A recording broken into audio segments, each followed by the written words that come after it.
Movie start होती है एक प्लेन से जिसका नाम डस्टी था। इसका काम था खेतों में खाद डालना। इसको रेसिंग का बहुत ज्यादा शौक था, जिसकी वजह से काम करते हुए भी वो रेसिंग के ही बस ड्रीम्स दिखा करता था। काम से फ्री होने के बाद जब भी उसे टाइम मिलता था वो एक अलग सी जगह पर जाकर रेसिंग की प्रैक्टिस किया करता था। इसका एक बहुत ही क्लोज फ्रेंड था जिसका नाम चक था। ये दोनों मिलकर रेसिंग की प्रैक्टिस किया करते थे। एक दिन डस्टी जब काम कर रहा था तो उसको महसूस हुआ कि जैसे उसमें कोई खराबी आ गई है, जिसके बाद वो जाता है अपने गैराज पर खुद को चेक करवाने के लिए। यहाँ पर डॉटी उसको चेक करती है। अब वो चेक ही कर रही थी कि चक यहाँ पर पहुँच जाता है और यहाँ पर वो सामने ही कहता है कि तुम तो बहुत अच्छी रेसिंग करते हो। ऐसे अब डॉटी को पता चल जाता है कि यहाँ पर चक और ये दोनों तो मिलकर रेसिंग कर रहे हैं। डॉटी इन दोनों को बहुत डांटती है और डस्टी को मना करती है कि तुमने अब दोबारा रेसिंग नहीं करनी। इसके बाद डस्टी और चक एक रेसिंग एड देखते हैं जहाँ पर किसी रेस के बारे में बात हो रही थी। जब यहाँ डस्टी से कहता है कि हम जिस मैनुअल को फॉलो कर रहे हैं उसमें इतनी डिटेल्स नहीं, इसलिए हमें किसी की मदद लेनी होगी ताकि हम अच्छे से रेसिंग सीख सकें। जिसके बाद इनको ख्याल आता है स्किपर का,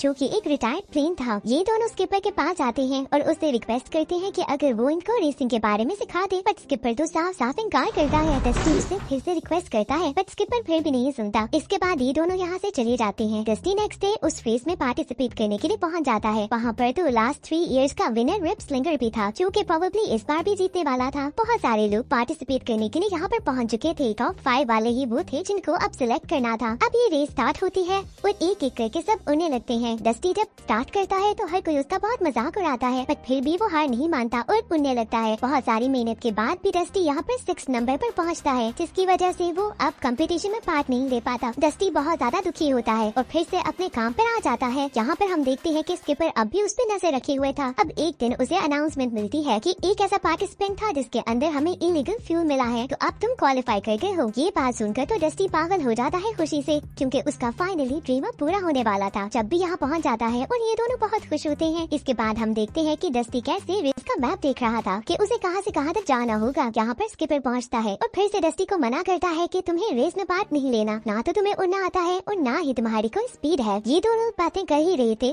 जिसके बाद स्किपर उसे कहता है कि सुबह तुम ग्राउंड में पहुँच जाना। अब हम देखते हैं कि स्किपर इसकी ट्रेनिंग स्टार्ट कर रहा है। तो वो उसको कहता है कि डस्टी तुम बहुत ऊपर जहाँ तक जा सकते हो तेजी से उड़ो। हम देखते हैं कि डस्टी कैसे आराम से ऊपर जा रहा है, पर एक स्पेसिफिक हाइट के बाद वो खुद को कंट्रोल नहीं कर पाता और फौरन जमीन पे वापस आ जाता है। इसके बाद डस्टी सबको बताता है कि उसे ज्यादा हाइट से डर लगता है। डस्टी स्किपर को बताता है कि मैं 1000 फीट से ज्यादा आगे नहीं गया। इसके बाद स्किपर उसे कहता है कि अभी हाइट पे फोकस हमें नहीं करना, तुम्हें अपनी स्पीड को बढ़ाना होगा। डॉटी यहाँ पर उसके इंजन में कुछ चेंजेस करती है, जिसके बाद डस्टी की काफी ज्यादा स्पीड तेज हो गई थी। इसके बाद तो वो खुद पर नेवी का लॉगो भी लगा लेता है। अब वो उस कैंप में पहुँचता है जहाँ पर सारे रेसर्स थे। इन सारे प्लेन्स में से एक इंडिया से आई प्लेन भी थी जिसका नाम शादी था। यहाँ पर रिप भी था, बट वो कोई खास लिफ्ट नहीं कर रहा था डस्टी को, बल्कि उसका मजाक उड़ा रहा था। इसके बाद डस्टी भी उस पर खास ध्यान नहीं देता। अब नेक्स्ट डे आ जाता है जब रेस स्टार्ट होती है, जिसमें पता चलता है कि इन्हें पूरी दुनिया का चक्कर लगाना है। पहले लेवल में इनको न्यूयॉर्क से आइसलैंड तक जाना होगा। रेस स्टार्ट होती है और हम देखते हैं कि सारे प्लेन्स ऊपर उड़ रही हैं, पर डस्टी बाकियों से बिल्कुल अलग नीचे उड़ रहा था और इसी वजह से शायद वो पहले पॉइंट पे सबसे लास्ट में पहुंचता है। इसी वजह से बहुत ज्यादा ठंड लगने की वजह से उसके विंग्स थोड़े खराब भी हो रही थी। यहाँ पर वो अपने फ्रेंड से कांटेक्ट करता है, जहाँ पर स्किपर उसे बताता है कि अब नेक्स्ट टाइम तुम्हें थोड़ा ऊपर से उड़ना होगा, वरना तुम हार मान जाओ। अब सेकंड लेवल स्टार्ट होता है, जहाँ पर सबको आइसलैंड से जर्मनी तक फ्लाई करना था। ये सारे प्लेन रात को ही उड़ने लगते हैं।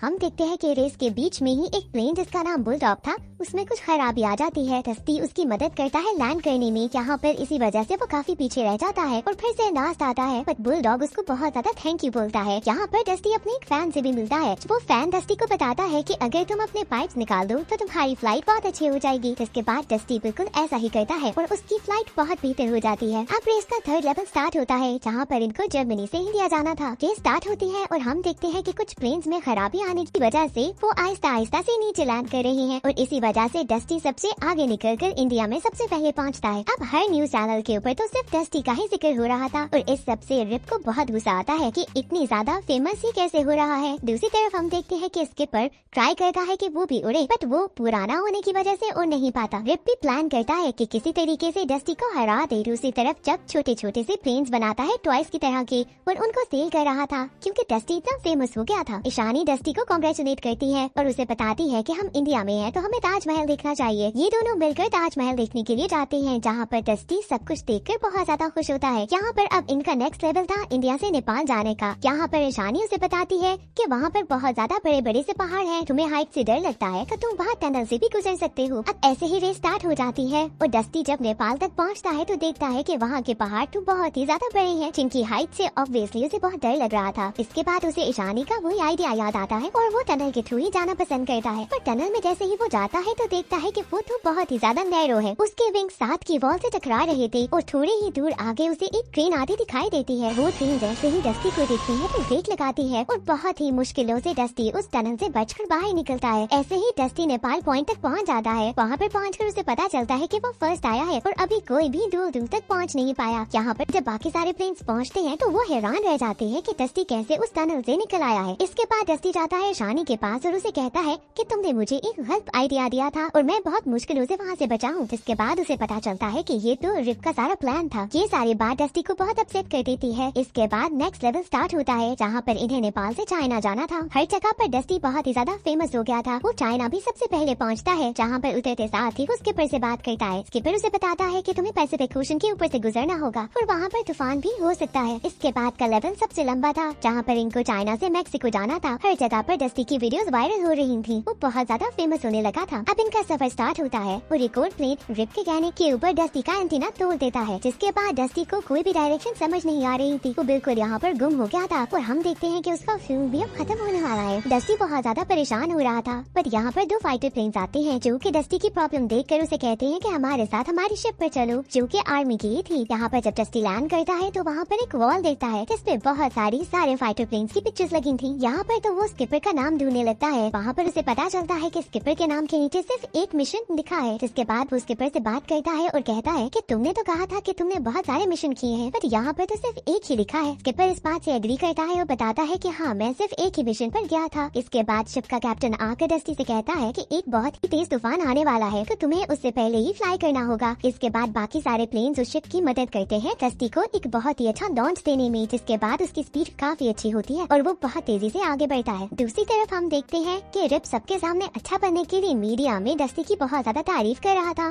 ताकि उस पर कोई भी शक न कर सके। उसके अलावा हम देखते हैं कि डस्टी तूफान में से गुजरता हुआ निकल रहा है पर उसके माइंड में तो उसके पर यही बात चल रही है जिसकी वजह से वो तूफान पे ज्यादा ध्यान नहीं दे पाता और इसी तरह लहरों में गुम होकर नीचे गिर जाता है। यहाँ पर रेस्क्यू प्लेन्स आते हैं और डस्टी को वहाँ से बाहर निकालते हैं। जिसके बाद उसे दोबारा बेस पर लेकर जाया जाता है। वहाँ पर उसके सारे फ्रेंड आ जाते हैं। डॉटी जब चेक करती है डस्टी को तो बताती है कि इसके विंग्स टूट चुके हैं पर इसका इंजन भी अब काम नहीं कर रहा और शायद अब वो आगे रेस में पार्ट ना ले सके। इसके बाद तो सब बहुत उदास हो जाते हैं। यहाँ पर स्किपर भी पहुँचता है। अब डस्टी उसे पूछता है कि मुझे अपने मिशन के बारे में बताओ कि तुमने मुझसे झूठ क्यों बोला। स्किपर सबसे कहता है कि हम दोनों को अकेला छोड़ दो, मुझे डस्टी से अकेले बात करनी है। सब चले जाते हैं, बस ये दो ही रहते हैं। जिसके बाद स्किपर उसे बताता है अपनी स्टोरी कि कैसे मैं बाकी सारे फाइटर प्लेन्स के साथ उड़ रहा था कि जब हम पे हमला कर दिया गया था मेरे सारे दोस्त मर गए थे और सिर्फ मैं ही बचा था बट मेरी हालत इतनी अच्छी नहीं थी। उसके बाद मैं दोबारा फ्लाई नहीं कर सका। इसके बाद वो किसी और मिशन पे भी नहीं गया। ये सारी बात सुनकर डस्टी बहुत उदास होता है और वहाँ से चला जाता है। वो बहुत डाउन फील कर